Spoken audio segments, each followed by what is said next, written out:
நண்பர்களுக்கு எங்களுடைய வணக்கம். ராமநாதபுரம் சட்டமன்ற தொகுதியில ஒரு பெரிய எழுச்சியோடு நம்முடைய தேசிய ஜனநாயக கூட்டணியுடைய வெற்றி வேட்பாளர் தாமரை சின்னத்தில் இருக்கக்கூடிய அண்ணன் ஜிபிஎஸ் நாகேந்திரன் அவர்களை ஆதரித்து அனைத்து இந்திய அண்ணா திராவிட முன்னேற்ற கழகத்தினுடைய தலைவர் கூட எல்லோரும் இங்கே பிரச்சாரம் செய்தோம். மிகப்பெரிய எழுச்சியாக இந்த பிரச்சாரத்தை பார்க்கும் பொழுது நிச்சயமாக ஒரு பெரிய மாற்றம் வேண்டும். ராமநாதபுரத்தினுடைய வீதியில வரும் பொழுது குண்டு குழியமான சாலை, ஏன் நம்ம பேசக்கூடிய இடத்துல கூட கழிப்பிட வசதியை சரியா பண்ணாம அந்த ஸ்மெல்லிங்க, அனைத்து இடத்திலும் கூட எந்த வசதியும் செய்யாம திரும்ப சட்டமன்ற உறுப்பினராக மறுபடியும் இருக்கக்கூடிய காதர் பாஷா மறுபடியும் நிற்கிறார். ஆனால் இந்த முறை மக்கள் மாற்றத்தை விரும்புகின்றார்கள். தமிழகத்தில் நிச்சயமாக திராவிட முன்னேற்ற கழகத்தினுடைய ஆட்சி வேண்டாம் என்று நினைக்கின்றார்கள். ஆனால் ராமநாதபுரத்தில் நிச்சயமாக தாமரை மலரும் என்கின்ற நம்பிக்கை முழுமையாக இருக்கு. ராமநாதபுரத்துல தாமரை பூக்கும். அடுத்து நீங்க கேட்ட 2000 கோடியில காலையில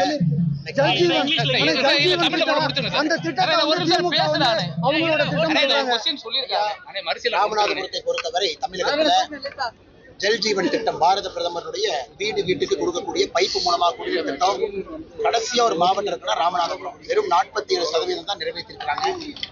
நாம் இங்க கூட்டு குடிநீர் திட்டத்திற்காக 1400 கோடி ரூபாய்க்கு மேல கொடுத்திருக்கோம். அதையும் சரியா நிறைவேற்றல. எந்த இடத்திலும் கூட பைப்பு போட்ட இடத்துல தண்ணி வரல. மத்திய அரசுடைய படங்கள்லாம் ஒரு இடத்துல வீணாகி கொண்டிருக்கிறது ராமநாதபுரம் மாவட்டம். அதுவும் உங்களுக்கு தெரியும், நம்ம ஆட்சிக்கு வந்தவுடன் ராமநாதபுரம் மாவட்டத்தை முன்னேற்ற வேண்டிய மாவட்டம், ஆஸ்பிரேஷன் டிஸ்ட்ரிக்ட் என்கின்ற ஒரு குறியீடு கொடுத்தோம்.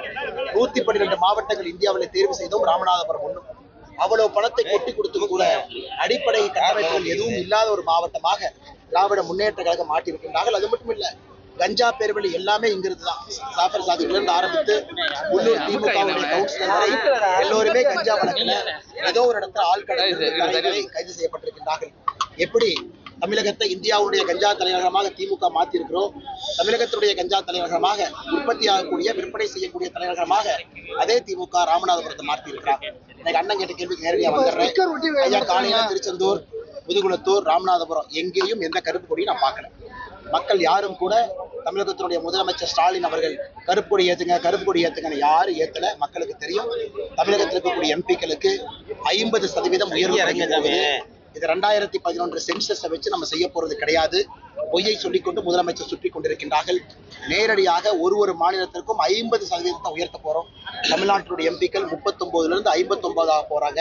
கேரளா 20 30, ஆந்திர பிரதேசம் 17 25, தெலுங்கானா 17 25, ஆந்திரா 25 37, ஒரிசா 21 31. இந்தியா முழுவதுமே, குறிப்பாக நம்முடைய தென்பகுதியில் இருக்கக்கூடிய மாநிலங்கள் எல்லாம் கூட புதிதாக நாம் கொண்டு வரக்கூடிய தொகுதி மறுவரை, புதிதாக கொண்டு வரக்கூடிய 39% இடஒதுக்கீடு அதில் அதிகமாகும். பெண்களுக்கு ஆதரவாக இருக்கும். ஆனா பெண்களுக்கு இடஒதுக்கீடு கொடுக்கக்கூடாது என்கின்ற ஒற்றை கொள்கையை வைத்துக் கொண்டு முதலமைச்சர் ஐயா ஸ்டாலின் அவர்கள் பொய் சொல்லிக் கொண்டிருக்கின்றார்கள்.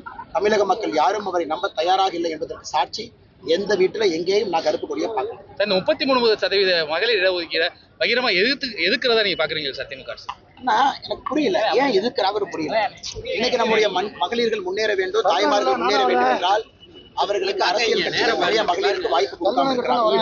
பாரத பிரதமர் நரேந்திர மோடி அவர்கள் இந்தியாவுடைய குடியரசுத் தலைவராக ஒரு சகோதரியை கொண்டு வந்தாங்க. டெல்லியினுடைய முதலமைச்சர், பல இடத்துல நம்ம சொல்லிக்கிட்டே போலாம். ஆனா கொடுக்க வேண்டும் என்று நம்ம எல்லாரும் யோசித்து 33% இடஒதுக்கீடு யாரும் பிரச்சனை இல்லாம, தமிழ்நாடு 39 59 போகணும். 59ல 1/3 19 நம்முடைய சகோதரிகளுக்கு இடஒதுக்கீடு கொடுக்கணும்னு நம்ம முடிவு செய்த பிறகு கூட இதை எதிர்க்கக்கூடிய திராவிட முன்னேற்ற கழகத்துடைய நிலைப்பாடு நாம் என்னவென்று சொல்ல